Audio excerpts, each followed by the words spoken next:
So, good day guys. Ngayon may tanggap tayo na C12. So, ang problema nito guys, ayan. Nagwa-wide screen na siya. So, papalitan natin to ng bagong LCD. So, si ma'am pala nakita tayo sa Facebook, kaya punta siya dito sa shop. So, ngayon gawin na natin to. Papalitan natin to ng bagong LCD. Let's go. So, yun guys. Nabaklas na natin to pinaka-LCD niya. So, yan. Gagawin na lang natin. Lilinisin natin yung mga dikit dyan, guys. Tapos, ikakabit na natin tong bagong LCD. So, gawin na natin to, guys. So, yun guys. Tapos na natin tong C12 na LCD problem. So, ayan na siya, guys. So, ngayon, bibigyan na natin kay client para magamit niya na tong phone.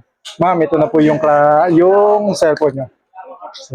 So may warranty tayo dito, madam. Pag may problema yung LCD, balik mo lang po dito.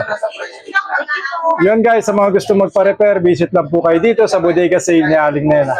Let's go!